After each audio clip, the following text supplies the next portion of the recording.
7 ನಿಮಿಷದಲ್ಲಿ ಈ ಥರ ಮೀನು ಫ್ರೈ ಮಾಡುವುದು ಹೇಗೆ ಅಂತ ನೋಡೋಣ ಬನ್ನಿ.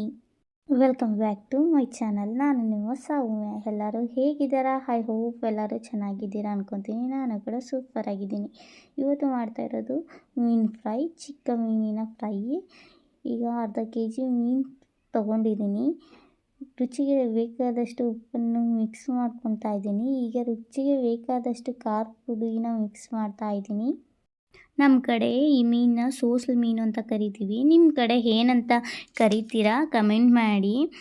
ಈಗ ನಾನು ಮೀನು ಮಸಾಲಾನ ಒಂದು 2ರಿಂದ 3 ಮಸಾಲ ತೊಗೊಂಡಿದ್ದೀನಿ ಅರ್ಧ kg ಮೀನಿಗೆ. ನೀವು ಮೀನು ತೊಗೊಂಡಿರೋದ್ರ ಮೇಲೆ ಮಸಾಲೆ ಎಷ್ಟು ಬೇಕಾಗುತ್ತೆ ಅಂತ ನಿಮಗೆ ಗೊತ್ತಾಗುತ್ತೆ.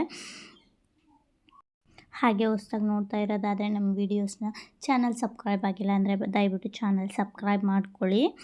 ಇಂಥ ಕುಕ್ಕಿಂಗ್ ವೀಡಿಯೋಸ್, ಇಂಟ್ರೆಸ್ಟಿಂಗ್ ಆದ ವೀಡಿಯೋಸ್ ಡೈಲಿ ಅಪ್ಲೋಡ್ ಮಾಡ್ತಾ ಇರ್ತೀನಿ. ದಯವಿಟ್ಟು ಮಿಸ್ ಮಾಡ್ಕೋಬೇಡಿ. ಇವಾಗ ಮೀನಿಗೆ ಬೇಕಾದಷ್ಟು ಮಸಾಲ ಹಾಕ್ಕೊಂಡದ್ದಾಯಿತು. ಈಗ ಚೆನ್ನಾಗಿ ಮಿಕ್ಸ್ ಮಾಡ್ಕೊತಾ ಇದ್ದೀನಿ. ಮೀನಿಗೆ ಚೆನ್ನಾಗಿ ಉಪ್ಪು, ಖಾರ ಎಲ್ಲ ಮಸಾಲ ಹಿಡಿಬೇಕು. ಚೆನ್ನಾಗಿ ಮಿಕ್ಸ್ ಮಾಡ್ಕೊತಾ ಇದ್ದೀನಿ. We've been waiting for this time to begin. We ain't getting any older. I kinda feel a little younger.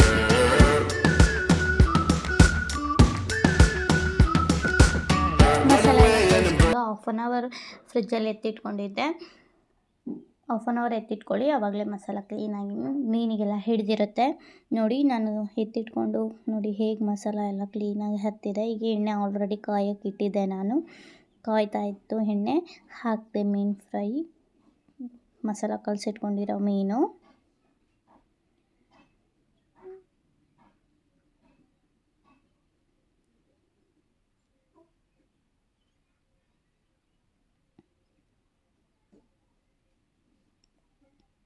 Oil ಆದಷ್ಟು ಬಿಸಿ ಇರಬೇಕು, ಆವಾಗಲೇ ಸ್ವಲ್ಪ ಕರಿಕಿರಿ ಅನ್ನೋ ಥರ ಆಗುತ್ತೆ ಮೀನು. ಕರಿಕಿರಿ ಅಂದಾಗಿದ್ದಾಗಲೇ ಚೆನ್ನಾಗಿ ಕ್ರಿಸ್ಪಿಯಾಗಿರಬೇಕು. ಒಂಚೂರು ಲಾಸ್ಟಿಗೆ ನಾನು ಸ್ವಲ್ಪ ಕರಿಬೇವು ಸೊಪ್ಪು ಹಾಕ್ಕೊತಾ ಇದ್ದೀನಿ. ಇದ್ದರೆ ಹಾಕ್ಕೊಳ್ಳಿ, ಇಲ್ಲಾಂದರೆ ಸ್ಕಿಪ್ ಮಾಡಿದ್ರು ನಡೆಯುತ್ತೆ. ನೋಡಿ ಗೂರಾಡ್ಕೊತಾ ಇದ್ದೀನಿ, ಅಂದರೆ ಜಾಸ್ತಿ ಗೂರಾಡಬೇಡಿ, ಕಲಿಸ್ಕೊಡುತ್ತೆ. ಒಂದು ಸ್ವಲ್ಪ ಲಿಮಿಟಾಗಿ ತಿರುವಾಕೋಬೇಕು ಅಷ್ಟೇ. ನೋಡಿ ಕ್ಲೀನಾಗಿ ಫ್ರೈ ಆಗ್ತಾ ಇದೆ. ಕ್ಲೀನಾಗಿ ಫ್ರೈ ಮಾಡ್ಕೊತಾ ಇದ್ದೀನಿ. ಆದಷ್ಟು ಹೈ ಫ್ಲೇಮಲ್ಲೇ ಇಟ್ಕೊಂಡು ಫ್ರೈ ಮಾಡ್ಕೊಳ್ಳಿ, ಆವಾಗಲೇ ಕ್ರಿಸ್ಪಿಯಾಗಿ ಬರುತ್ತೆ. ನೋಡಿ ಚೆನ್ನಾಗಾಗಿದೆ ಫ್ರೈ. ಈಗ ನೋಡ್ತಾ ಇದ್ದೀರಲ್ಲ, ವಿಡಿಯೋ ಇಷ್ಟ ಆದರೆ ದಯವಿಟ್ಟು ಲೈಕ್ ಮಾಡಿ. ಹಾಗೆ ಚಾನಲ್ ಸಬ್ಸ್ಕ್ರೈಬ್ ಮಾಡಿಲ್ಲ ಅಂದರೆ ಸಬ್ಸ್ಕ್ರೈಬ್ ಮಾಡಿ.